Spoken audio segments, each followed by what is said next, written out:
Bienvenidos a este nuevo evento, a esta nueva charla del Instituto de Análisis Económico del Derecho de la Universidad de Palermo.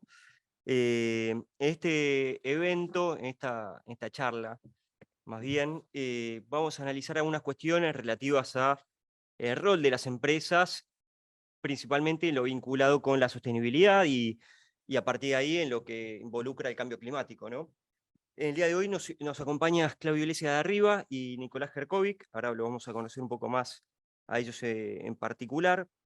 Antes que nada, quería agradecer nuevamente, como siempre, al profesor Fulvio Santarelli, y así también como a la secretaria académica Lorena Sitanich, y Diego Barreiro y el equipo que siempre nos asisten en estos eventos de manera virtual y también presencial.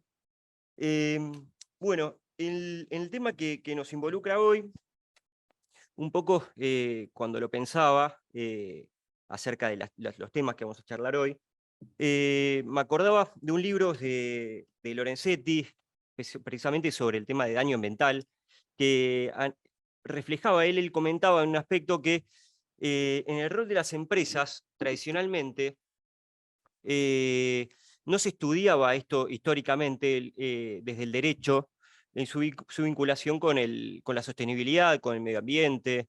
Eh, Obviamente, siempre históricamente se había estudiado el rol de la empresa en lo vinculado con la vida interna, es decir, el derecho societario, a partir de lo que es el consumidor, digamos, derecho consumidor, derecho laboral, del aspecto fiscal, ¿no? Con su relación con el Estado incluso, en sus múltiples facetas.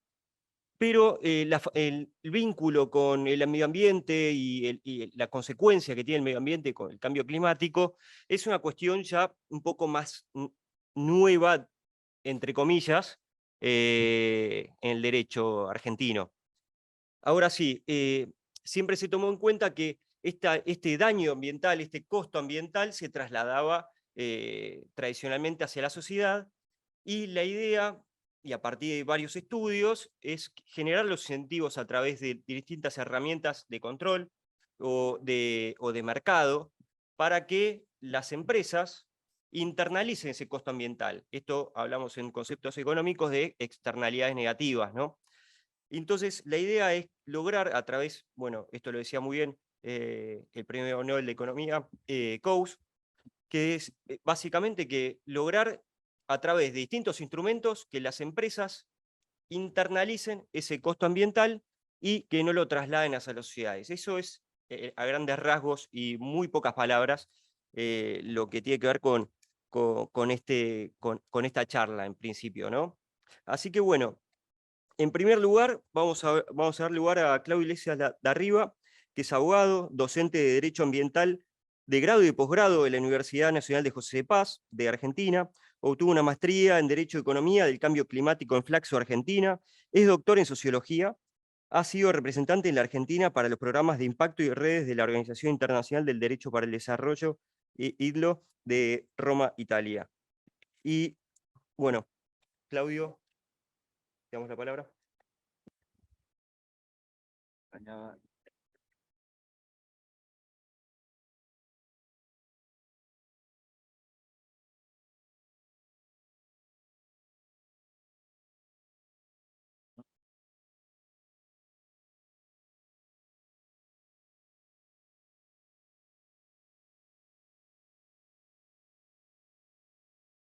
Bueno, muchas gracias Gonzalo, muchas gracias a la Universidad de Palermo por la invitación a a esta charla. El tema de la sostenibilidad y su vinculación con las empresas, como decía Gonzalo, es relativamente nuevo, es decir, es relativamente nuevo en cuanto al estudio serio, al estudio sistematizado y al estudio desde el punto de vista del derecho, ¿no? Del derecho y la economía, el derecho económico.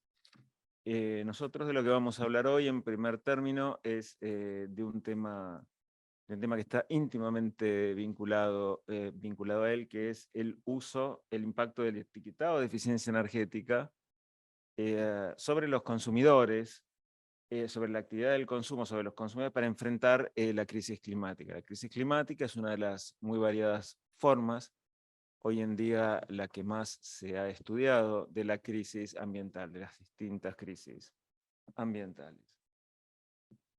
Para comenzar, ahí tenemos una imagen que es bastante elocuente.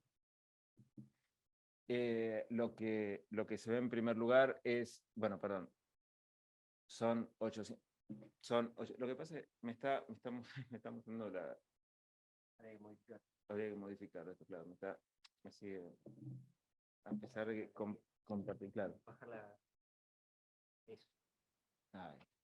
Eh, acá nosotros vemos en la X es el día de hoy, eso es el nivel actual de emisiones de gases de efecto invernadero. Después el segundo nivel que encontramos es el año 1950, es cuando empiezan a aumentar las emisiones, empiezan a duplicar. Es decir, esto ocurrió en menos de 100 años. Y el resto hacia atrás son los últimos 800.000 años. Es decir, que lo que ocurrió en los últimos menos de 100 años es el doble de lo que ocurrió en los últimos 800.000 años.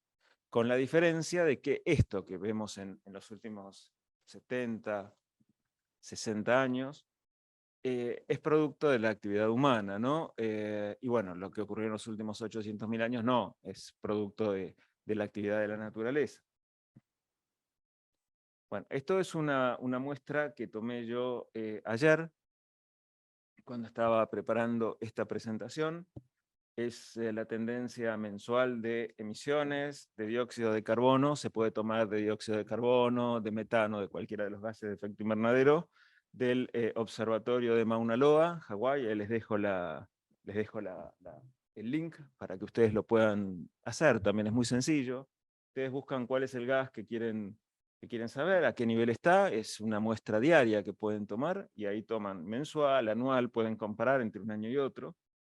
Acá está comparado entre 2019 y 2023, mensualmente, cómo fueron aumentando las emisiones de dióxido de carbono. Tengan en cuenta que en el año 2020, en teoría, las emisiones deberían haberse reducido, ¿no? Con motivo de la pandemia de COVID. No obstante lo cual, vemos que estuvieron bastante... Hay una reducción, pero bueno, casi no se nota. Y estas son las emisiones de 1960, también la tomé ayer esta muestra, las emisiones de 1960 dióxido de carbono a 2023. Bueno, también, o sea, claramente no, la pandemia no, y si dejó una reducción, luego los niveles actuales son muy superiores a los anteriores a la pandemia incluso. Bueno, ¿qué se puede hacer frente a esta situación?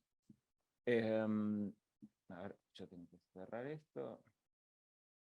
¿Qué es lo que se puede hacer frente a esta situación de exceso de emisiones? Porque verdaderamente está en un punto de casi intolerabilidad. Las opciones desde el punto de vista energético son dos, o se suelen mencionar dos en general, que son las energías renovables y la eficiencia energética. Las energías renovables implican un cambio en la matriz energética. Nosotros producimos básicamente en función de petróleo, puede ser gas, no tanto, pero básicamente petróleo. Pero bueno, son combustibles fósiles, y las energías renovables, bueno, son energía eólica, solar, también puede ser mareomotriz, etc. Y la eficiencia energética no implica un cambio de la matriz energética. Como dijimos, las energías renovables.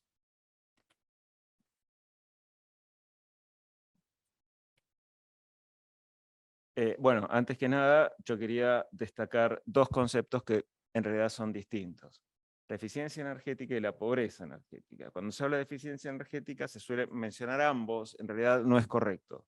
La eficiencia energética es el uso de la misma cantidad de energía para lograr un mejor nivel de vida.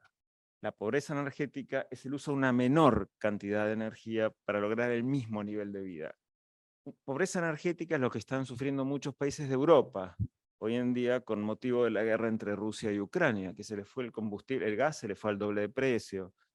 Bueno, no solo Europa, no nosotros tenemos situaciones parecidas, pero bueno, el petróleo también, y ellos tuvieron que, si nosotros en realidad no tenemos una situación de reducción de nuestro nivel de vida, bueno o malo, en realidad más o menos una situación similar. En Europa verdaderamente la están pasando mal como no la pasaban desde hacía décadas. Bueno, acá lo que les quiero mencionar es cuáles han sido, para luego verlas por comparación, las metas de la Unión Europea y las nuestras en la actualidad. Las metas de la Unión Europea desde el año 2021 son reducir los niveles de dióxido de carbono, las emisiones de dióxido de carbono, en general de gases de efecto invernadero para el año 2030 al 50%, comparado con el año 1990, y ser carbono neutral, es decir, no emitir gases de efecto invernadero para el año 2050. No sé si se podrán cumplir. Y bueno, y nosotros no tenemos una legislación sobre eficiencia energética, a diferencia de Europa, a diferencia de otros países de la región. Brasil tiene, Uruguay tiene, Chile tiene, no hace falta ir a Europa. Tenemos un programa nacional de eficiencia energética que ha sido solventado, financiado es la palabra, por la Unión Europea, con fondos de la Unión Europea. Nosotros, desde el punto de vista de la eficiencia energética y todo lo que tenga que ver con energía, nos hemos basado en la Unión Europea siempre. Incluso si ustedes ven nuestro etiquetado, que ahora lo vamos a ver, nuestro etiquetado de eficiencia energética es similar al europeo, eso con barras de colores y demás. Cuando se creó en los años 90, se creó también en función de un subsidio de la Unión Europea, así que salió parecido. El estudio nuestro,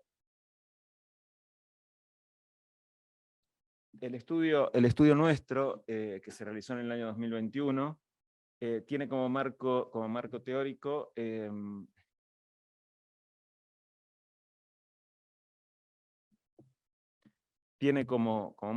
el conjunto de autores y trabajos que consideran que la crisis climática es o podría derivar de una falla de mercado, en particular de una falla o brecha de información, una falta de información resistente.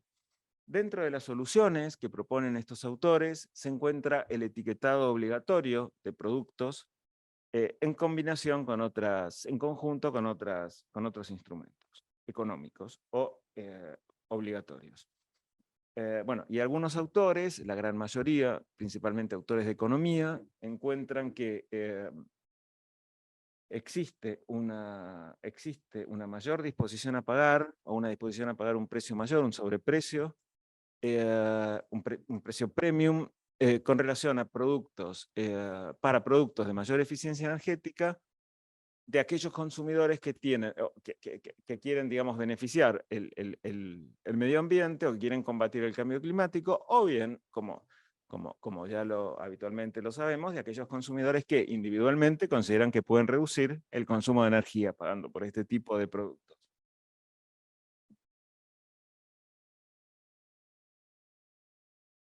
Bueno, esas son las etiquetas de eficiencia energética de la Argentina que fueron analizadas. En total se estudiaron cerca de 300 consumidores más, quedaron menos obviamente después.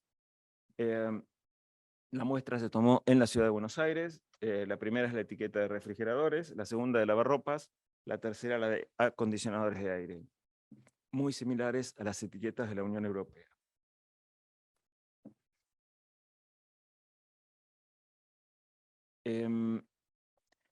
Se les han hecho una gran cantidad de preguntas. En total, bueno, tenía varias rutas el cuestionario.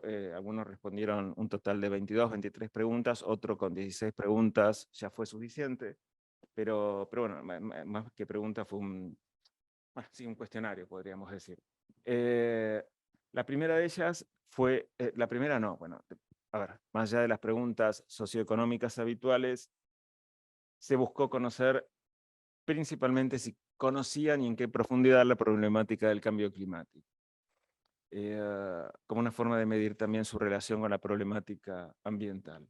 Y resultó que sí, que más del 90% conocía la problemática climática. Tengamos en cuenta que la muestra, repito, se tomó en la ciudad de Buenos Aires, lo cual, bueno, también posiblemente ayudó a que los consumidores estuvieran más atentos o fueran más conocedores de este tipo de temas.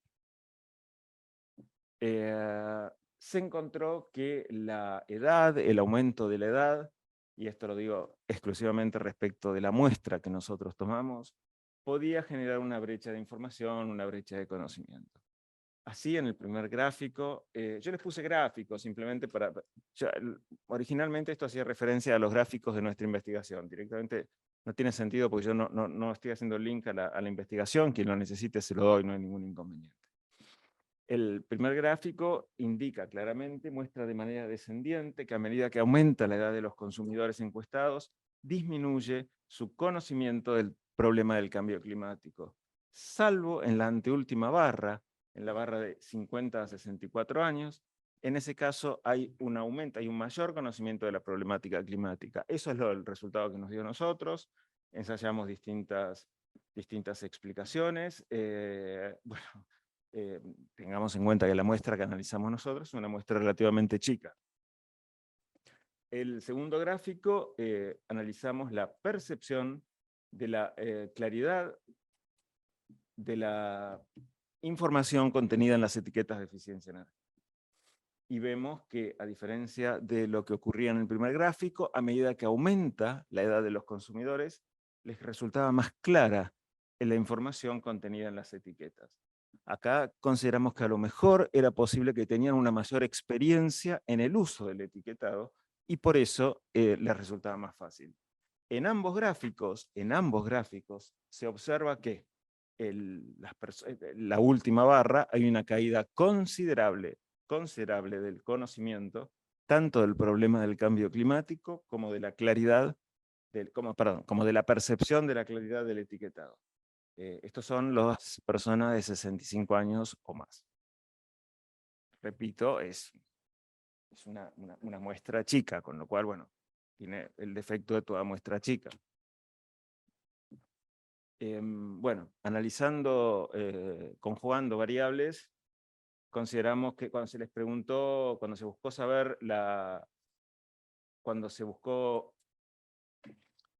si la relación entre quienes conocían y no conocían el problema del cambio climático y su disposición a pagar por un electrodoméstico de mayor eficiencia energética, se obtuvo que quienes conocían el problema del cambio climático tenían una mayor disposición a pagar, muy grande, casi el doble, 83%, frente al 45% de quienes no lo conocían. Y respecto de la claridad de la información contenida en el etiquetado, quienes conocían el problema del cambio climático tenían una mayor percepción de esa claridad que quienes no lo conocían. No tan grande en este caso, pero también 57 a 33%. Bueno, respecto de la necesidad de ahorrar energía, que fue otra serie de preguntas que se le hizo a alguno de los entrevistados, no todos llegaron a estas preguntas porque, bueno, los recorridos eran distintos, digamos, según iban respondiendo antes. Los que creían en la necesidad de ahorrar energía presentaron una disposición a pagar por electrodomésticos más eficientes en un 83%, frente a quienes no creían en un 50% solamente. Y respecto también de quienes creían y no creían, los primeros consideraban que la información contenida en las etiquetas era clara en un 53% frente al 50% de quienes no creían en la necesidad de ahorrar energía.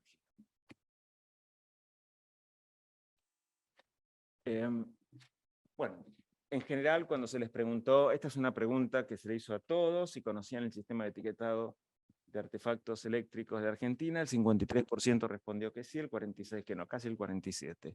La respuesta es buena y mala, ¿no? Porque por un lado indica que casi la mitad de la población, más de la mitad de los encuestados lo conocen en la ciudad de Buenos Aires, y por otro lado, casi el 50% no lo conoce. Hubo varias preguntas de control para ver si entendieron lo que era el sistema de etiquetado, si entendían lo que era el sistema de etiquetado argentino, si no se lo estaban confundiendo con un sistema extranjero. Bueno, finalmente, entre esas preguntas de control, acá yo les dejo dos. Bueno, respecto de las etiquetas argentinas, confirmaron que, bueno, mayormente se confirmó. La más reconocida era la de refrigeradores, y en segundo lugar la etiqueta genérica, que bueno, no es obligatoria, pero es una etiqueta de muestra que por lo menos está entre las posibilidades de que sea algo válido, algo cierto, que muestra la Secretaría de Energía de la Nación. Y cuando se comparó las etiquetas argentinas con las extranjeras, y se les preguntó cuál era obligatoria, otra pregunta de control, que es la que está abajo, en un 93% reconocieron como obligatoria las argentinas. Es decir, que es bastante bueno el resultado. También porque había la posibilidad de que confundieran, hubo quienes lo confundieron como obligatorias a la Energy Star o a la Energy Guide. Bueno, acá dice hallazgo interesante, es relativamente interesante, que cuando se les preguntó que describieran en orden, ¿no? ¿Cuál de los atributos o características de los electrodomésticos, marca, diseño, eficiencia, precio, gasto de electricidad, etcétera, era el más importante? El que consideraron más importante fue la eficiencia energética. Repito, fue en la ciudad de Buenos Aires, en un contexto muy particular. Y el principal motivo para que eligieran la eficiencia energética fue mayormente el ambiente y el cambio climático, seguido del ahorro en la factura de electricidad y finalmente seguido del ahorro de energía en general. Esto contradice la encuesta de la Fundación Vida Silvestre de ese mismo año, no, del año 2017, pero que fue tomada en 2016, que decía que el primero era el precio y la eficiencia energética había quedado séptima. Bueno, finalmente, cuando se les preguntó si pagarían un precio mayor, mayormente todos dijeron que sí. Esto coincide con los estudios a nivel internacional comparados, es conteste. Un 80% dijo que sí, esto más o menos coincide.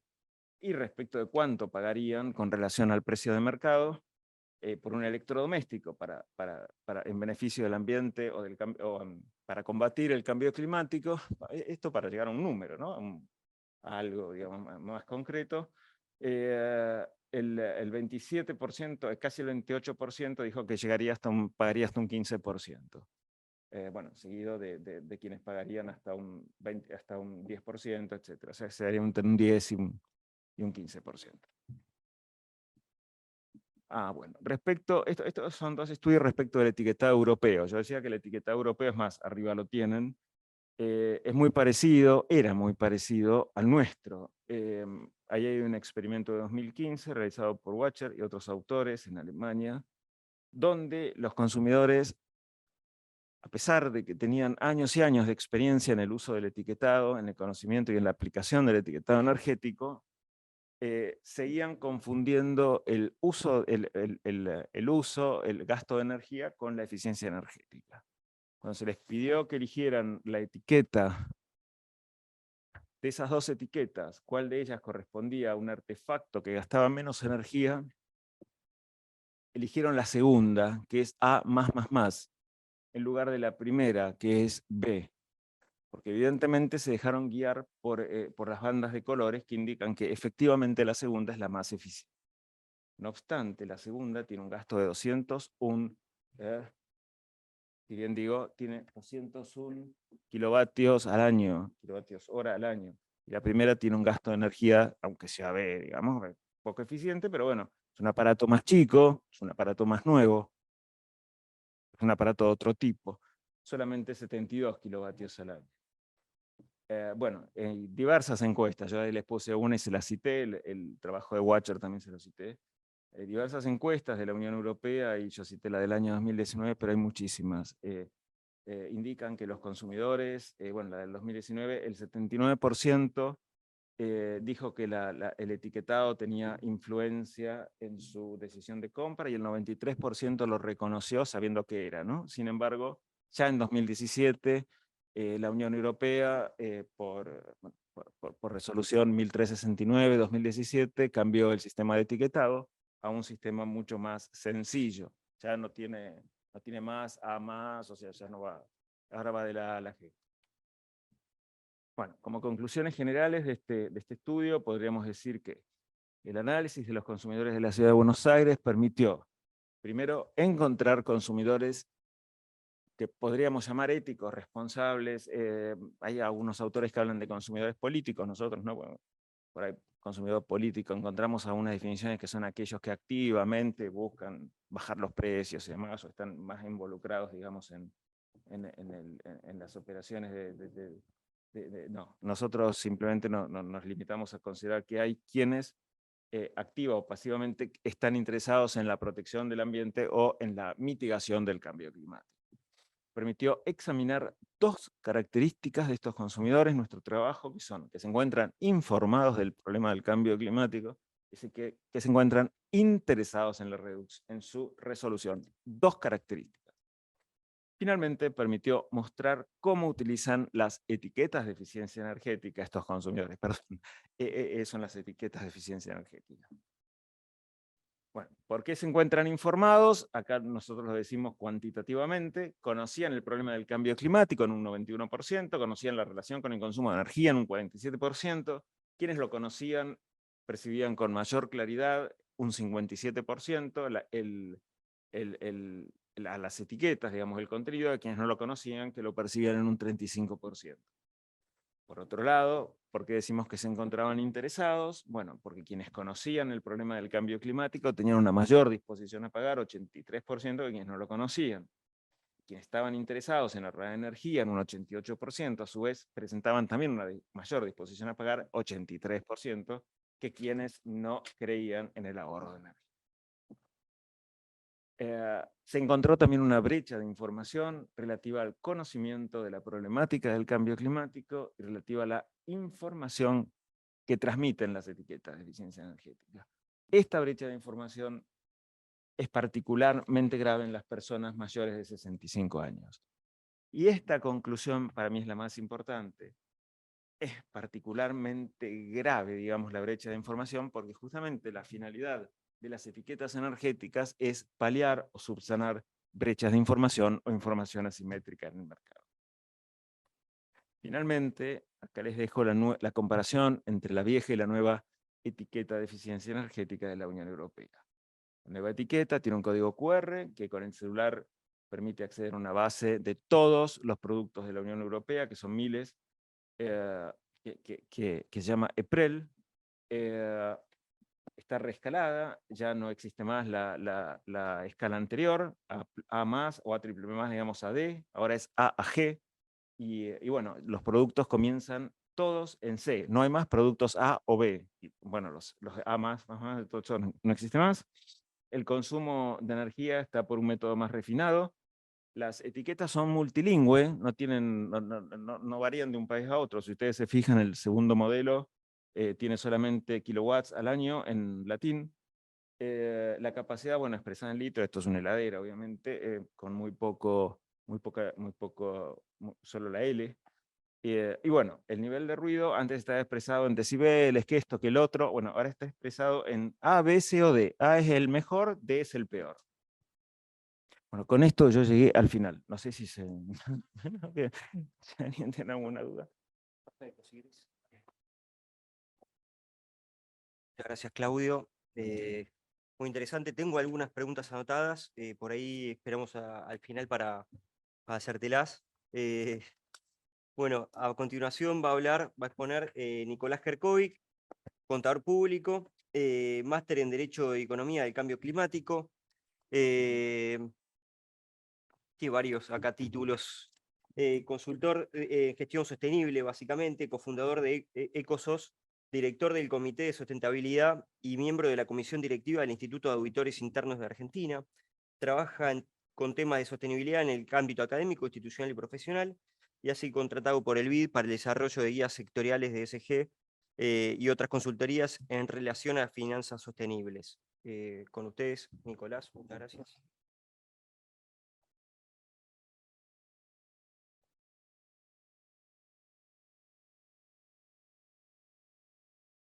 Mientras me acomodan la presentación, bueno, muchas gracias Gonzalo por la invitación, muchas gracias Universidad de Palermo por la invitación también. Bueno, un gusto estar acá, yo fui docente de acá, hice investigación, así que en parte me siento casi como en casa. Bueno, a ver, somos compañeros de Claudio de maestría. Y lo mío también voy a mostrar un poco un repaso, pero no tan lineal respecto a lo que fue la tesis de maestría. Digo no tan lineal porque bueno, le he dado una impronta un poquito más mía en relación al contenido de la problemática de lo que es la divulgación de información no financiera y particularmente en cambio climático. Pero, digamos, mechando también con, bueno, con algunos hallazgos de esa tesis de maestría y más hallazgos de otros trabajos que he hecho que, bueno, un poco quizás más actuales, porque en la tesis de maestría hice un relevamiento de información sobre información de reportes de sustentabilidad de empresas del año 2019.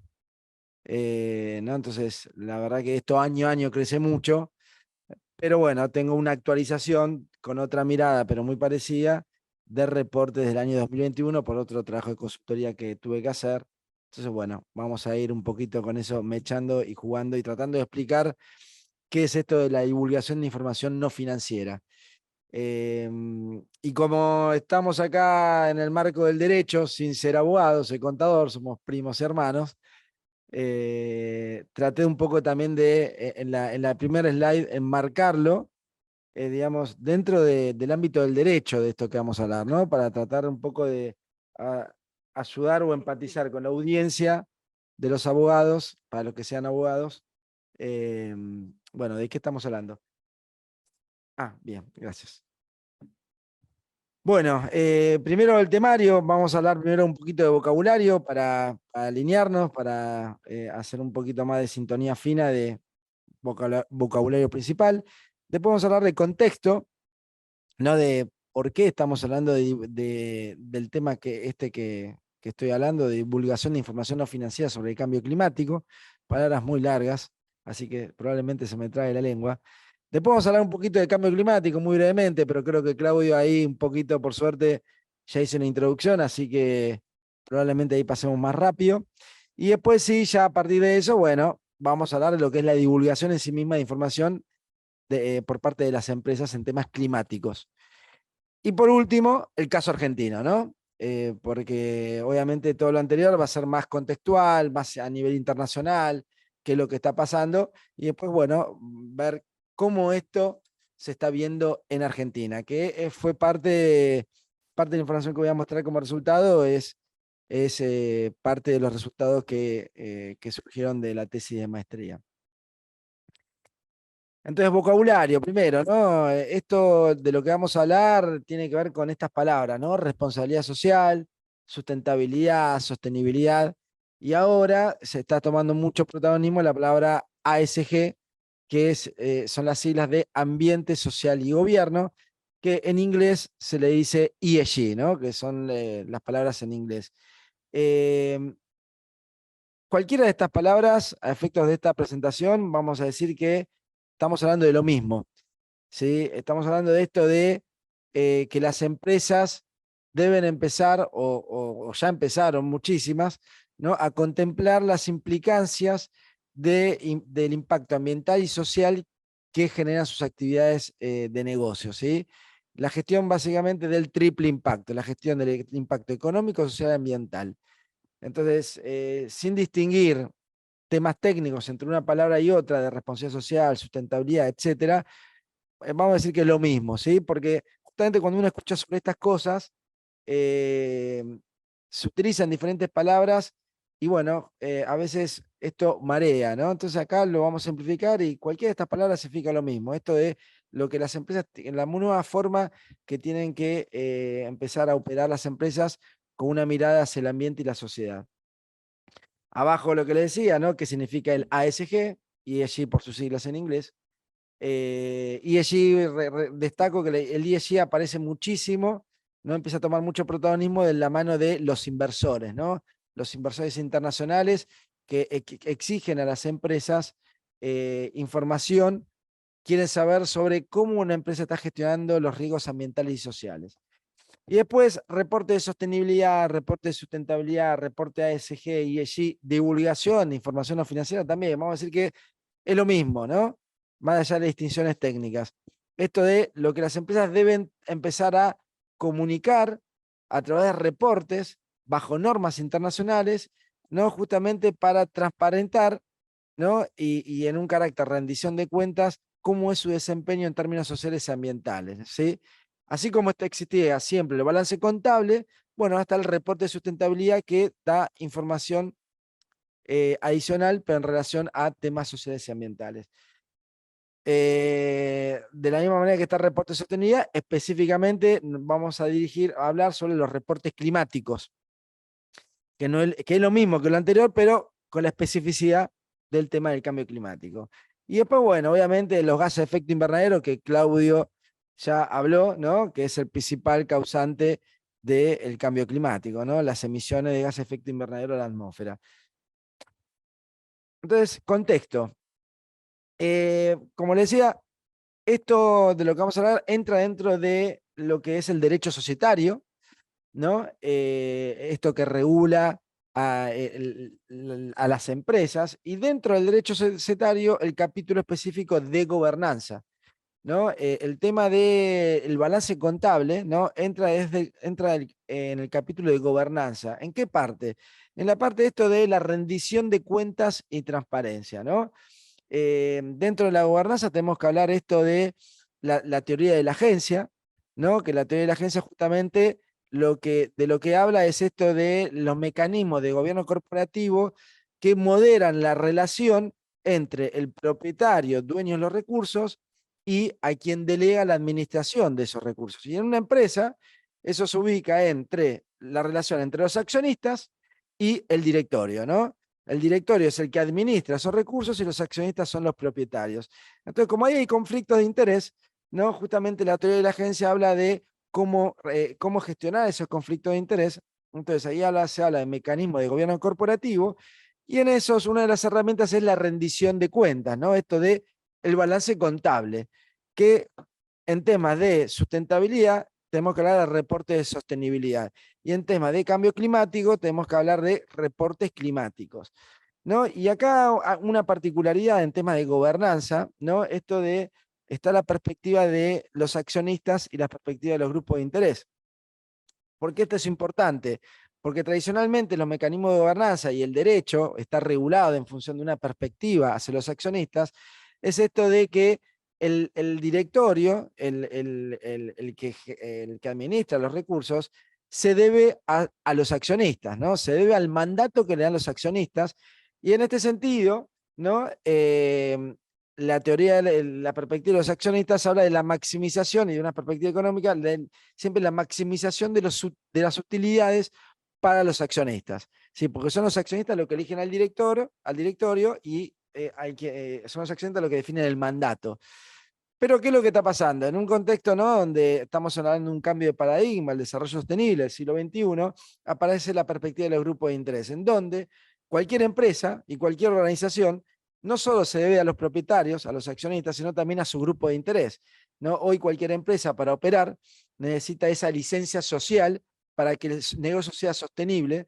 Entonces, hoy la presión de los grupos de interés está cada vez más alta, ¿no? Entonces, en este sentido, los grupos de interés están cada vez más preocupados por cómo una empresa está funcionando y cómo opera en términos sociales y en términos ambientales. Tenemos que hablar de los consumidores responsables, tenemos que hablar de, por ejemplo, la atracción y retención de talento, las nuevas generaciones en relación a lo que esperan una empresa para querer trabajar en esa empresa, y ni hablar del mercado, ¿no? El mercado, de la mano del cambio climático, ¿no? Como un tema urgente, ¿no? Está afectando a todas las regulaciones, producto de que, bueno, el mundo está en una crisis ambiental y hay que lograr llegar a una carbono cero hacia el año 2050. Entonces, esto hace que ya los mecanismos de gobernanza y el directorio no solo tenga que preocuparse por maximizar las utilidades de los accionistas, sino que tiene que empezar a contemplar las expectativas de los grupos de interés y, en definitiva, hacer una rendición de cuentas que satisfaga las expectativas de información de esos grupos de interés. Algo que todavía, por lo menos en Argentina, no está a nivel de derecho, ¿no? Normatizado. Pero vamos a ver que en el mundo hay una tendencia regulatoria hacia que esto obviamente se incluya dentro del derecho societario.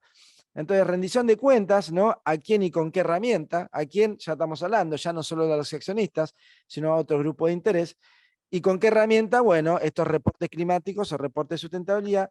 Y la transparencia está vinculado con utilizar normas internacionales, ¿no? Esto de que no es que la empresa pueda armar un reporte bajo el criterio que quiera, sino que tiene que utilizar normas internacionales justamente para que la información sea comparable, y en ese sentido, al ser comparable, no puede, es transparente y es más confiable. Entonces, habiendo dicho esto, vamos ya un poquito más para terminar el contexto. Esto no es lo que les comentaba, ¿no? En el medio ahí se ve el crecimiento de la cantidad de inversores en el mundo que están suscribiendo compromisos para invertir tomando criterios sociales, ambientales y toma de decisiones, ¿no? Y alrededor, ¿no? De artículos de noticias, títulos, ¿no? Que hablan de este cambio de propósito que tienen que tener las empresas, en donde el propósito de las empresas ya no es únicamente deberse hacia los accionistas, sino deberse hacia grupos de interés. Y esto no lo digo yo, sino que, por ejemplo, acá el caso del Business Roundtable, que el Business Roundtable es una institución de Estados Unidos que nace en los años 70, ¿no? Que representa a las principales compañías americanas que cotizan en bolsa, o sea, estamos hablando de empresas muy grandes, en donde en el año 2021 dice, perdón, en el año 2019, cambió el propósito en sus estatutos, cambió la definición del propósito por el cual deben deberse las empresas estas americanas, en donde dice, ya no deben deberse a los accionistas, sino que se deben a los grupos de interés. Dentro de esos grupos de interés, por supuesto, están los accionistas. Entonces, esto es un cambio, digamos, muy importante, porque en definitiva hace al cambio del mandato hacia el órgano de administración, que es el directorio. Después, bueno, está ahí la carta anual de Larry Fink, que es el CEO de BlackRock, que es la principal empresa inversora del mundo, ¿no? Que obviamente cada vez el mensaje que esas cartas da es esto de que está desinvirtiendo en aquellas empresas que no consideren las estrategias climáticas en sus negocios. Y más principalmente por un tema de gestión de riesgos, no tanto por un tema de filantropía. Después, bueno, algunas noticias, ¿no? Lo del World Economic Forum también, que habla esto del manifiesto de Davos y la cuarta revolución industrial y el tema de los derechos humanos en relación a las empresas. Y después también novedades como esta, la de Nestlé, que reconoce, ¿no? En el año 2021, el directorio internacional de Nestlé reconoció que el 60% de sus productos no eran saludables, ¿no? Entre otras cosas, con lo cual son grandes declaraciones que muestran la realidad del contexto y por qué las empresas realmente se están proponiendo un cambio de estrategia hacia una mirada hacia el desarrollo sostenible, pero también muy traccionada de lo financiero por los inversores, porque claramente en esto están viendo riesgos, ¿no? Obviamente de pérdida de rentabilidad para aquellas empresas que no consideren estas estrategias. En relación a temas de reporte, ¿no? Ahí fíjense también esto de que el balance contable sigue siendo necesario como rendición de cuentas, pero ya no suficiente, porque el balance contable cada vez menos representa el valor de mercado de una empresa. Lo que muestra este estudio, y también otros estudios dicen más o menos lo mismo, ¿no? Fíjense lo que dice este estudio, es que el valor contable del libro solamente representa un 10% del valor de mercado de una empresa. Se fija, hay un valor, un 90%, que son los intangibles que no hay registro, ¿no? Entonces, ahí hay un 90% de valor de empresa, que hay un riesgo que hay que empezar a medirlo. Entonces, acá empiezan a entrar el concepto de los reportes de sustentabilidad, ¿no? O reportes climáticos específicamente. En el cuadro de arriba a la derecha, es un estudio que se hace cada 4 años, ¿no? Que del Global Reporting Initiative, es una institución que se dedica al desarrollo normativo de normas de sustentabilidad, de divulgación sobre sustentabilidad. Lo que muestra va incrementando el alcance de jurisdicciones en donde encuentra instrumentos regulatorios sobre divulgación de información no financiera. Básicamente, esto lo que muestra es el crecimiento de las regulaciones sobre la obligatoriedad de que las empresas emitan este tipo de reportes. En la Unión Europea, del año 2016, ya es obligatorio para todas las empresas que cotizan en bolsa emitir estos tipos de reportes, y ahora está ya casi en proceso de aprobación final. Ese alcance se va a aumentar, y ahora casi prácticamente empresas también pymes grandes que no cotizan en bolsa también van a estar obligadas a emitir este tipo de información. Y abajo, a la derecha, también lo que muestra es un estudio, es una recopilación de KPMG, que lo que muestra es el crecimiento de cantidad de las grandes empresas del mundo, que en medidas en términos de capitalización bursátil, que emiten reportes de sustentabilidad.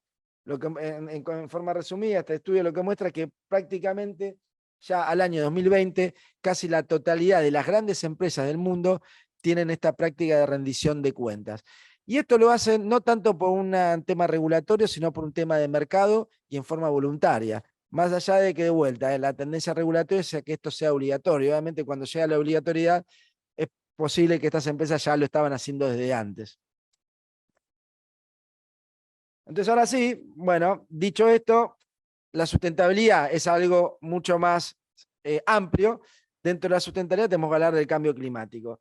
Acá voy a pasar rápido porque Claudio ya hizo una muy buena introducción, ¿no? Acá el punto bisagra es el Acuerdo de París, en donde el mundo se compromete a reducir sus emisiones hacia 0 emisiones para el año 2050. Es un compromiso, pero que lo tienen que llevar a la práctica, ¿no? ¿Y esto por qué es así? Bueno, porque la ciencia dice, los científicos, la comunidad científica, dice que hay que llegar a 0 emisiones para el año 2050 para evitar que el planeta Tierra aumente en más de 1,5 grados respecto a la era preindustrial. ¿Y qué pasa si aumenta más de unos 5 grados el planeta Tierra? Bueno, hay efectos muy imprevisibles, pero llegando a un punto de no regresión en relación al cambio del equilibrio ecosistémico y que afecta significativamente a las posibilidades de vida del ser humano en el planeta Tierra. O sea, ese es el nivel de importancia de lo que dice la ciencia. Entonces, obviamente, para lograr esto, por supuesto, las empresas como agente económico tienen una gran injerencia y una gran responsabilidad, ¿no? Obviamente también el Estado y también, digamos, la sociedad en general, pero las empresas como agente económico tienen que hacer su gran contribución para poder lograr este objetivo que dice la ciencia. Este mapa lo que muestra es la cantidad de empresas, uno puede decir, bueno, son poquitas, ¿sí? Pero lo que hay que mirar es el crecimiento exponencial de empresas que están suscribiendo compromisos climáticos con iniciativas internacionales, ¿no? En relación a comprometerse a reducir sus emisiones de gas de efecto invernadero a 0 emisiones para el año 2050. 0 emisiones para el año 2050 y también la ciencia dice que hay que reducir a la mitad hacia el año 2030 para poder después llegar a 0 emisiones al año 2050. Entonces esto un poco para mostrar realmente que esto no es algo solamente dialéctico, sino que es algo que en el mundo cada vez más está tomando más protagonismo en las empresas y las estrategias están empezando a pasar por estos temas. Entonces ahora sí, vamos por la divulgación de información climática, ¿no? ¿De qué estamos hablando? Bueno, acá hay muchas cosas técnicas, ¿no? Pero básicamente hablar de la divulgación climática es tratar de explicar, en este caso, ¿no? De cómo el cambio climático puede impactar financieramente en la empresa. ¿Y por qué esto es importante? Porque bueno, porque justamente el sistema financiero está entendiendo que la estabilidad del sistema financiero depende muchísimo de cómo las empresas se adapten al cambio climático. Y en esto no es solo adaptación, también es esto de cómo van a contribuir a reducir las emisiones de dióxido de carbono, o sea, las estrategias de mitigación. Entonces, acá lo que es el TCFD es el marco por excelencia en divulgación climática que lo elaboró el G20. En el año 2015 se crea la Task Force y en el año 2017 se publican estas recomendaciones, y estas recomendaciones fueron elaboradas por los ministros de Finanzas y los presidentes de los bancos centrales de los países que conforman el G20. Entonces, o sea, no es un documento así nomás, y es un documento que está teniendo mucha influencia en el desarrollo internacional de las normas de divulgación de información no financiera. Básicamente, que lo que dice es que las empresas tienen que hablar en base a cuáles son los riesgos y oportunidades vinculados al cambio climático, cómo pueden impactar en la parte, en las finanzas del negocio, y de lo que tienen que hablar es justamente cómo lo están trabajando a nivel de gobernanza, cómo lo están trabajando a nivel de estrategia, cómo lo están trabajando a nivel de gestión de riesgos y cómo lo están trabajando a nivel de métricas y objetivos. Ahí abajo también muestra, bueno, cuáles son las industrias que están expuestas a un mayor riesgo climático, ¿no? Por ejemplo, del lado de energía, el petróleo y gas, obviamente, es combustible fósil puro, el carbón, ni hablar, ¿no? Empresas eléctricas. Hay datos, hay ciertos estudios que, por ejemplo, dicen que el valor actual del flujo de fondos futuros de la industria petrolera es cero. Y tiene lógica, porque si vamos hacia un mundo carbono cero, ¿no? Obviamente el petróleo no va a poder ser posible como, como fuente energética. Entonces, obviamente, claramente tienen que afrontar una estrategia de cara a poder seguir consiguiendo financiamiento y atracción a inversores. Bueno, la industria de transporte, materiales y construcción, agricultura, comida y productos forestales, y ahí hay un inventario. Después van a tener la presentación, entiendo. Después, esto en relación a lo regulatorio, antes hablamos de tendencias regulatorias de divulgación de información no financiera en forma general. Fíjense, esto cada vez más, este mapa se va llenando más de las jurisdicciones que están tomando, ya sea en forma voluntaria u obligatoria, están tomando las recomendaciones del TCFD para sugerir u exigir a que las empresas dentro de cierto segmento divulguen información climática sobre su negocio, ¿sí? Utilizando el marco del TCFD. Acá aparecen algunas regulaciones que están apareciendo, previamente este es un día a día y día a día aparecen más regulaciones, con lo cual esto podríamos decir que en poco tiempo todo este mapa va a estar pintado y es probable que adopten estas regulaciones vinculadas al TCFD. Entonces acá estamos hablando de divulgación climática, estamos hablando de acciones que están tomando las empresas, ¿no? Pero ahora, ¿no? Sin embargo, esto es lo que está ocurriendo en la realidad, ¿no? Fíjense cómo una entidad independiente, una ONG, hizo un análisis de 24 empresas, ¿no? Empresas de gran envergadura en relación a qué es lo que estaban diciendo y realmente cómo realmente ellos veían que era, ¿no? El decir y el hacer. Entonces, básicamente, lo que ven es que lo que estas empresas estaban declarando ante el CDP, que es una plataforma de divulgación climática, estaban obteniendo una calificación, principalmente una calificación de A menos, o sea que son muy buenas calificaciones en relación a lo que era su transparencia climática, su divulgación climática. Sin embargo, cuando esta entidad audita esto, esta ONG audita, bueno, dice, bueno, esto que dicen que es A, bueno, no es tanto A, es un poco menos, ¿no? Y cuando auditan, ¿no?, la integridad de las estrategias climáticas de las empresas, esto es, a ver qué realmente, cuando dice una empresa que tiene una estrategia hacia un compromiso de reducir sus emisiones en torno a 1,5 grados, bueno, en lo que dice el Science Based Target, lo que determinan ahí es que, bueno, las empresas estaban bien, ¿no? Las estrategias que están asumiendo en base a 1,5 grados, bueno, son trayectorias que realmente, bueno, están bien contempladas. Ahora, cuando esta ONG lo audita, vuelve a lo mismo, ¿no? La verdad que esto que están diciendo, y no es tan así, ¿no? Es dudoso realmente si esa trayectoria van a poder lograr estos objetivos, o sea, pone en duda lo que dicen las empresas y pone en duda también las validaciones que ha dado estas instituciones internacionales. Entonces, esta es la problemática que está existiendo, ¿no? En relación a lo que decía Claudio, la tesis de maestría consistió en hablar de la problemática de externalidades, el cambio climático, y lo que es información asimétrica, ¿no? Esto de información asimétrica es cuando un agente tiene información privilegiada frente a otros que no lo tienen, y en este caso, quienes no lo tenemos esa información, es en realidad la sociedad entera frente a un problema social común que es el cambio climático. Entonces, una de las cosas que se vio en la tesis, esto de cómo resolver estos problemas, era justamente con instrumentos regulatorios relacionados con la divulgación de información sobre temas ambientales.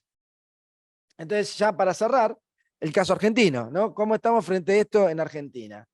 Bueno, y esto sí viene de la tesis, ¿no? Lo que se analizó fue las empresas con mayor capitalización bursátil de la Argentina, ¿no? Entonces, se trató de un universo de 32 empresas. Ahí fue el criterio: empresas del Standard Poor's Merval, el índice de sustentabilidad BIMA y empresas argentinas que cotizan en Estados Unidos. O sea, con eso se determinó las empresas de mayor capitalización bursátil. Y obviamente en estas empresas lo que se buscó es empresas que tuvieran reporte de sustentabilidad. De estas 32 empresas se determinó que 23 empresas tenían reporte de sustentabilidad, en realidad 24, ¿sí? Pero solamente 23, o sea, en realidad la mayoría utilizaban normas internacionales para hacer estos reportes, solo una no utilizaba normas. Entonces, habiendo definido ese universo a analizar, bueno, se buscó información en relación al clima y en base a lo que pedía el TCFD, ¿no? Que es qué información decía el TCFD que tienen que divulgar en relación al cambio climático. Algo particular, ¿no? También se analizó dentro de estos reportes las empresas que consideraban el cambio climático como algo relevante para su negocio, ¿no? Esto era importante porque si la empresa no considera el cambio climático algo relevante por su negocio, no sería esperable que haga divulgación sobre temas climáticos. Entonces, en eso, de estas 23 empresas, 14 empresas decían que el cambio climático era importante para su negocio. Entonces decíamos, bueno, si estas 14 empresas dicen que el cambio climático es importante para su negocio, bueno, ¿qué estás divulgando en relación a lo que pide el TCFD, que es la mejor práctica? Entonces, fíjense, ¿no? Acuérdense que habíamos dicho que los grandes 4 capítulos eran estrategia, gobernanza, gestión de riesgos, que es el enfoque de gestión, y métricas y objetivos, que sería el capítulo de métricas. Entonces, ¿qué era lo que estaban divulgando? Bueno, dentro de lo que es estrategia de negocio, estas empresas, solamente el 14% hablaba de riesgos y oportunidades vinculadas al cambio climático, solamente el 14%.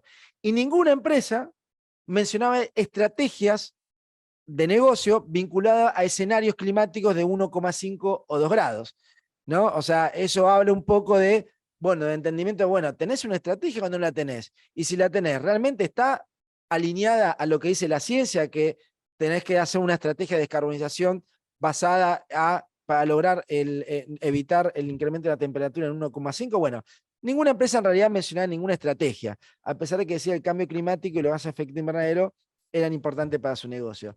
En relación a la gobernanza, ahí lo que se evaluó es si a nivel de gobernanza existían mecanismos de incentivos remunerativos vinculados al cumplimiento de objetivos ambientales y o climáticos. Y también si existían departamentos específicos, áreas departamentales dedicadas exclusivamente a esta temática. Entonces ahí los resultados fue que el 7%, solo el 7% mencionaba incentivos remunerativos en relación a una estrategia climática, y el otro 7% mencionaba incentivos remunerativos vinculados a objetivos sociales y ambientales en forma genérica. Después, en relación a la existencia de áreas específicas, bueno, solo el 14% hablaba de la existencia de un área específica en relación a una estrategia climática, pero sí, obviamente digo, un 57% de los casos hablaba de que existía un departamento específico para temas de sostenibilidad o responsabilidad social. Esto un poco lo que muestra es que obviamente los temas de sostenibilidad son más generales, más integrados. Entonces, bueno, ¿no? A veces no tiene un departamento específico de cambio climático, pues muy específico, pero sí tiene un departamento de sostenibilidad que sería esperable que uno de esos temas sea el cambio climático. Y algo importante es que de este 57% de áreas departamentales que tenían vinculadas a sostenibilidad, de ese 57%, el 75% tenía comunicación directa con el directorio, ¿no? O con un área o el máximo órgano tomador de decisión. Esto es importante, ¿no? Porque los canales de comunicación hablan un poco de cómo están definidos los procedimientos vinculados para mitigar conflictos de interés. En relación al enfoque de gestión, bueno, solamente el 14% tenía definidas metas u objetivos cuantitativos en relación a las emisiones de gases de efecto invernadero. ¿Sí? Esto es fundamental, ¿no? Si hablamos de estrategias climáticas, de reducción, de descarbonización, por supuesto, el principal indicador son las emisiones y las metas, ¿no? Las metas de reducción. Bueno, solo el 14% hablaba de metas y objetivos específicos vinculados al año 2030 y 2050, ¿no? Eso sería hacer estrategias climáticas basadas en la ciencia. Y en relación ya yendo a métricas, ¿no? Por supuesto, bueno, acá sí el escenario o los resultados fueron más prometedores. El 71%, ¿no? Mostraba métricas, medición de emisiones de gases de efecto invernadero al alcance 1 y alcance 2. No voy a hablar en esta instancia de qué es alcance 1 y alcance 2, hablemos de que miden los gases de efecto invernadero, y un 36% medía los que es el alcance 3, que son las mediciones más difíciles porque tienen que ver con medir las emisiones de gases de efecto invernadero, por ejemplo, lo que tiene tu proveedor. Y después, bueno, ahí agregamos también lo que era procesos de auditoría externa, ¿no? Bueno, solamente el 20% de los casos que reportaban gases de efecto invernadero tenían una auditoría externa, ¿no? Obviamente que tenga auditoría externa significa que la información incrementa la confiabilidad de la información, con lo cual hay un 80% que en ese sentido no está validado por un auditor independiente. Entonces, y por último, ¿no? Ahí, por ejemplo, una de las preguntas del trabajo de tesis era si las empresas en Argentina, que con mayor capitalización bursátil, ofrecían información suficiente, ¿no? Y si esta información también podía servir para tomadores de decisiones. Bueno, la suficiencia fue evaluada en función de esto, claramente no es suficiente la información que daban las empresas, y en relación a la utilidad de la información, bueno, acá lo que se hizo de estas empresas que reportaban mediciones, se sumó la cantidad de emisiones del periodo 2019 y lo que se puede determinar en base a este alcance es que las emisiones totales de estas empresas que se pudo medir representaban el 9,1% de las emisiones totales de Argentina, ¿no? Con lo cual esto muestra un poco la importancia de la medición y cómo uno puede entender en un contexto cuál es la contribución de este segmento de empresas a los compromisos climáticos que tiene la Argentina. Y un poco más actualizado, con empresas con reporte del año 2020, ¿no? Esto fue un trabajo que hice para CNB, el universo, 166 empresas, ¿no? De empresas que cotizan en bolsa, que emiten acciones o que también emiten obligaciones negociables. De estas 166 empresas, solo 58 empresas emitían reporte de sustentabilidad. Y cuando se analizan estos 58 empresas, bueno, ¿cuántas consideraban el cambio climático como un tema relevante? Y ahí están los resultados por industria, ¿no? Si lo sumamos a nivel total, 25 empresas de estas 58 consideraban los gases de efecto invernadero como algo importante para su negocio, y solo 6 empresas consideran el cambio climático, ¿no? Porque el cambio climático es algo más sistémico. Y después, cuando uno va más a nivel repartido por industria, bueno, ahí están los resultados. Y hasta acá hemos llegado. Muchas gracias. Muchas gracias, Nicolás. Bueno, muy interesante las dos exposiciones. Yo un poco cuando iba escuchándolo a Claudio y después a Nicolás, pensaba en la importancia de la información, ¿no? En este punto creo que los dos atacan el mismo problema desde dos esferas distintas. Por un lado del consumidor, desde el lado del mercado, ¿no? Que cuando uno va con el consumidor de a pie, va hacia un local y decide tomar una decisión responsable y en virtud de qué condiciones toma una decisión, ¿no? Si elige la heladera con eficiencia A más o la de eficiencia B, ¿no? Que era la menos eficiente. Y por otro lado también el tema de la información, el ámbito y de inversión, también atacando el problema de la información hacia el consumidor también financiero, digamos, ¿no? En ese sentido me parece interesante como solución dos aspectos del mercado que lo que hace es llevan los incentivos de la empresa a través de distintas cuestiones que tienen que ver también con el problema de agencia que puede llegar a tener las empresas en el seno de su organización y demás, hacia una alineación con los incentivos de volcarse a escenarios más sustentables, ¿no? que es justamente lo que se pide a partir del Convenio de París y demás, y todas esas necesidades que se van acrecentando, y es una bola de nieve que va acelerándose cada vez más. Al principio yo comentaba que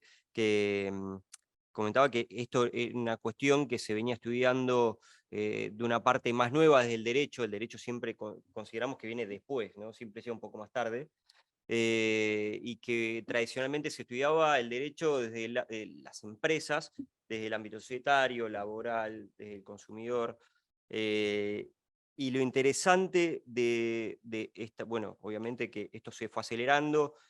También me acordaba, hay estudios de la OMC que dicen que el crecimiento del comercio internacional, que creció de manera abismal en los últimos 40, 50 años, que coincide con los estudios que marcaban los dos con el tema del aumento del cambio climático, y cómo se utilizan herramientas de información, porque vos hablás de los mecanismos de rendición de cuentas y demás, y otro lado a través de signos distintivos, en definitiva, como una etiqueta, ¿no?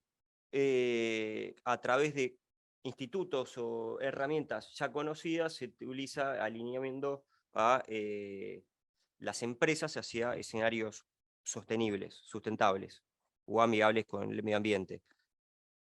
Ahora bien, hay muchas de las cuestiones que están bien desarrolladas, digamos, en Europa, que tienen, como marcaron los dos, como una agenda muy marcada para el 2030 y para el 2050 en particular, ¿no? Ahora, les pregunto, tal vez no tengamos una respuesta, digamos, o una respuesta alentadora, ¿qué margen consideran que tal vez tengamos, digamos, en nuestro país o en Latinoamérica como para llegar a un escenario en el cual se le pueda, se pueda llegar a escenarios similares, ¿no? Eso yo desconozco cuál es la emisión de carbono, digamos, de la Argentina en comparación con el resto de, bueno, de Europa, que es justamente uno de los parámetros que se tomaron. Obviamente que el Convenio de París tengo entendido que marca, ¿no?, como distintos objetivos para los distintos países, marcando la diferencia entre países desarrollados y en vía de desarrollo y demás. Pero si en Argentina contamos con algún tipo de posibilidad de establecer estas cuestiones en términos normativos, más allá de que las cuestiones de etiquetado y de información financiera ambiental sea una cuestión ya de práctica y que se esté tornando, digamos, como exigible en el mercado, como las marcas verdes también incluso, que es decir, todas las personas que rodean las empresas, sea el Estado o los consumidores, o mismo los empleados que vos mencionabas, Nicolás, que exijan a las empresas que viren hacia un escenario sustentable, si hay margen o si existe alguna normativa local al respecto. Digamos. No sé si quiere... Bueno, no sé, esto... Sí, creo que está prendido.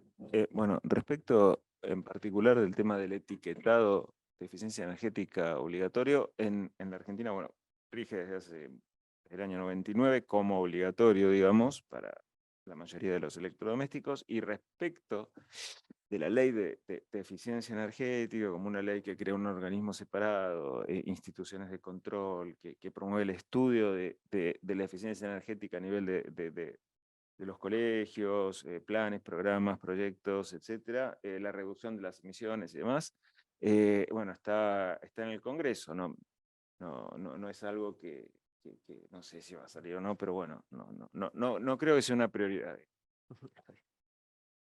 Bueno, y por otro lado, ten en cuenta que en Argentina vos hablabas de marcas verdes. En Argentina no hay ni siquiera marcas de certificación en la ley de marcas, así que En ese punto hay un margen como para una reforma, una incorporación de estos institutos, signos distintivos, ¿no?, colectivos. podría ser, o sea, vos fíjate que, o sea, a ver, la Argentina es el único país en Latinoamérica, no solo en Latinoamérica, porque si nos vamos a pensar en Centroamérica, también en México tiene marca de certificación. La Argentina no tiene ni siquiera una definición de marca de certificación, ¿vos lo sabés? en la ley de marcas, o sea, se reformó en 2019, se reformó bien, la ley de marcas ni siquiera se incluyeron las marcas. Bien. Y respecto de otro tema que habías consultado, bueno, eso, básicamente, por Bien. ahora eso. Bueno, no sé si Nicolás. Sí.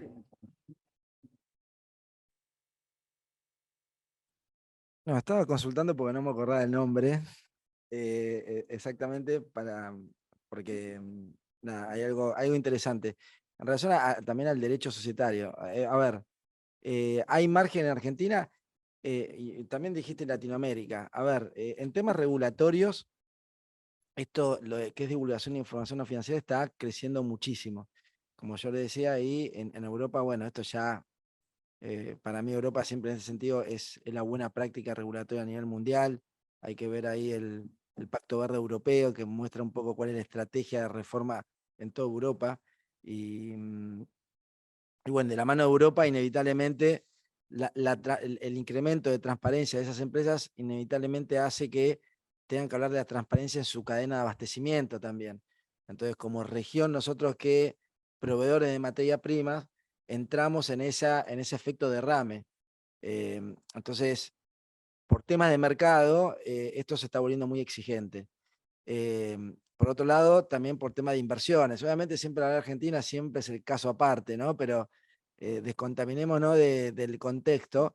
Del lado de los inversores, nada, por un tema de riesgos, ¿no? En relación a qué es lo que puede ocurrir en una empresa si no se gestionan estos temas, cada vez es más notorio. Entonces, del lado de la estabilidad del sistema financiero, esto no hay duda de que se necesita regular. Y es lo que está ocurriendo en los mercados, ¿no? Por ejemplo, Chile y Colombia a fines del 2021, los mercados de valores de Chile y Colombia ya regularon la obligatoriedad para que las empresas que cotizan en bolsa emitan este tipo de reportes, ¿no? En Chile y Colombia, acá nomás. Ahora la Comisión Nacional de Valores acaba de emitir una publicación, una guía, que justamente para orientar a los emisores a armar este tipo de reportes. Y una de las cosas que dice es, esto obviamente es voluntario por ahora, pero es la antesala de la futura regulación. O sea, son los mercados lo que realmente están interviniendo muchísimo, de la mano de cómo el flujo internacional de financiamiento está cada vez más incorporando estos temas. Por un tema de riesgos. Pensaba, por ejemplo, los fondos de pensión, que tienen inevitablemente, son los grandes inversores institucionales en el mundo, los que manejan todo el presupuesto, o gran parte del presupuesto, son inversiones de largo plazo, inevitablemente. Y en el largo plazo lo único que hay es la sostenibilidad del cambio climático. Entonces, inevitablemente, si no piden y no evalúan estos riesgos, no van a poder pagar las jubilaciones. Es así de sencillo. Y en Argentina hay muchas regulaciones pero de carácter voluntario también. O sea, no traccionan. Y después hay un proyecto interesante a nivel Latinoamérica, en realidad a nivel mundo, que es lo que estaba buscando, que es esto de la ley de las empresas de beneficio e interés colectivo, que tiene que ver con esta movida de sistema B, que justamente lo que están promoviendo, y en Argentina está el proyecto de ley, pero siempre, digamos, no sale a flote, que es esto de la reforma legislativa para que exista el amparo legal de que existan empresas cuyos estatutos societarios en su objeto social se prime la creación de valor social y ambiental sin dejar de tener en cuenta que el económico es fundamental. ¿Esto qué significa? Es un cambio justamente en esto de la posibilidad de que un accionista pueda,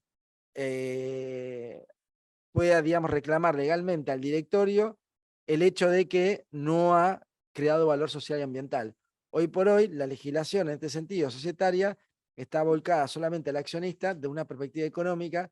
Entonces, el reclamo de un accionista hacia el directorio por el desempeño social y ambiental, digamos, no está contemplado en la ley. Entonces, pero bueno, está el proyecto de ley, esto hay muchas en países que esto ya es ley, pero bueno, esto es el proceso, digamos, un poco de la tendencia hacia dónde está yendo todo y que bueno, que hay cosas en carpeta. Bueno, muchas gracias. Ahí yo te escuchaba y pensaba en el riesgo ambiental como riesgo de inversión, ¿no? En definitiva. No sé si hay alguna pregunta en el chat o... ¿Sí? A ver. Vamos a leerla. A ver, pregunta Juan Carlos Hernández. ¿Consideran que las micro y pequeñas empresas están preparadas para la implementación de informes de sostenibilidad y cómo sería el retorno de la inversión en esta área? Bueno, hablar de retorno de inversión siempre a un punto hay mucha subjetividad, ¿no? O sea, uno puede agarrar el Excel y medirlo, pero digamos, de qué depende que eso ocurra y de qué... hablar de estrategia siempre es algo subjetivo. ¿Cuál es la mejor estrategia? ¿Cuál es la mejor gestión? Con lo cual, el retorno de la inversión lo vamos a dejar para otra charla, pero de hacer esto. Pero si existe espacio para que una empresa pyme lo haga, claro que sí. Incluso yo le diría, es mucho más fácil que para una gran empresa. Porque una empresa chiquita, pyme, es todo, está en cabeza del dueño, es todo muy manejable, muy al alcance, ¿no? En cambio, una gran empresa que tiene una estructura y un montón de políticas, procedimientos, ¿no? Realmente es mucho más difícil. Eh, ¿Por qué una empresa pyme lo haría? Bueno, obviamente un kiosco probablemente no le vea mucho rédito hacer esto, pero la realidad es que, digamos, hoy si uno tiene va a depender mucho de la visión que tenga el empresario, ¿no? Si el empresario tiene una visión de que el mundo va hacia esto y que realmente puede capitalizarlo esto como una oportunidad frente a atraer nuevos segmentos de clientes, el tema del compromiso de los empleados y también un poco piensen, por ejemplo, en las grandes empresas, en la contratación de proveedores cada vez más indagan sobre estos temas. Entonces, uno con una visión empresaria, si la tiene, no puede verlo esto como una oportunidad de cara a una visión de negocios, pero es una visión de negocios. Yo no le puedo decir al empresario que tenga una visión tal u otra. Va a depender de su formación, de su cultura, de su entendimiento de cómo funcionan las cosas y también de un poco de lo que le urja en su bolsillo, o como hoy escuchaba, o la cartera para la dama, ¿no? Excelente. Bueno, ¿alguna pregunta más, Hugo? Sí.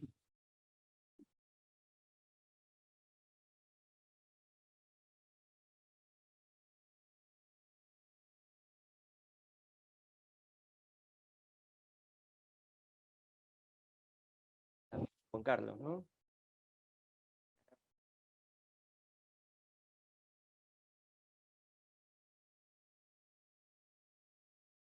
A ver, pregunta Juan Carlos, entre otras preguntas, ¿por qué nos ataca el origen del problema de contaminación ambiental y del cambio climático? El índice demográfico en las ciudades, habla. Ya me parece que excede el estudio. Sí, claro, Bueno, a ver, No, bueno, tanto lo sí, que comentó Nicolás como los mecanismos que comentó Nicolás como los que comenté yo son dos variables de lo que se llama mitigación.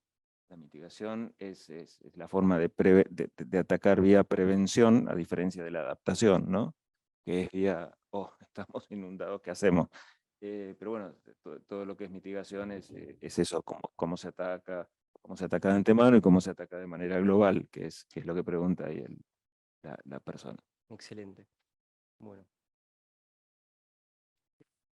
dale. muy sencillo, ¿Te en animás? realidad, sí, son muy sencillos.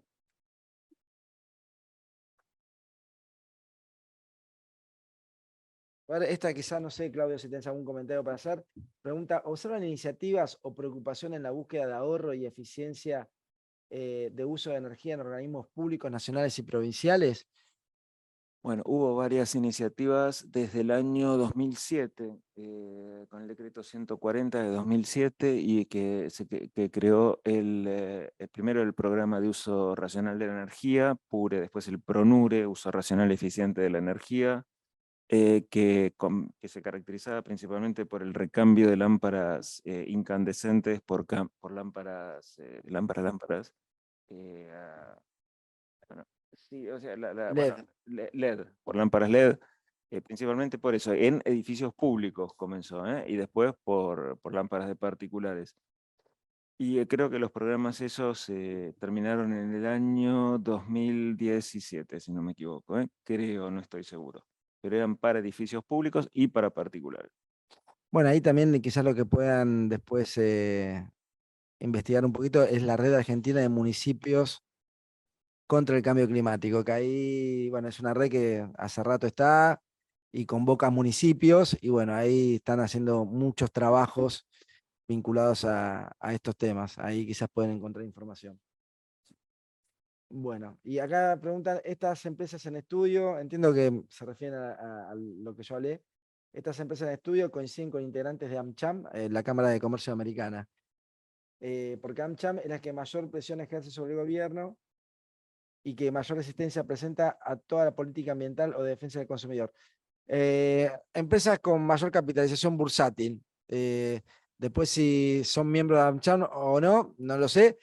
Yo diría que si uno agarra ese listado y hay empresas americanas, probablemente sean de AmCham. Pero bueno, ahí no lo sé. Y bueno, a ver, la última, son las empresas agropecuarias.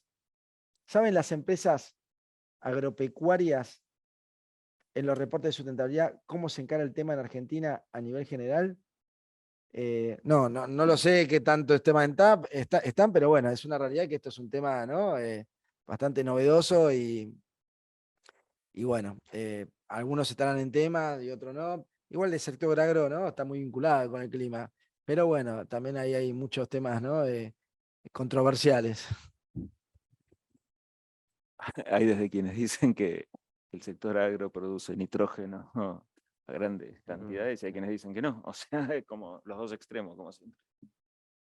Bueno, si hay alguna pregunta más, por supuesto quedamos atentos están todos invitados a enviar un correo electrónico, del medio que ustedes deseen para hacerla y se la trasladaremos a los dos panelistas que generosamente han compartido sus investigaciones.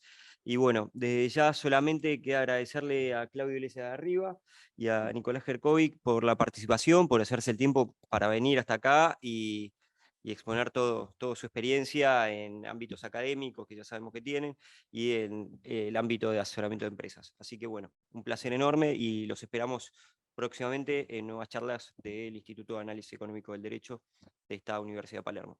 Gracias. Muchas gracias.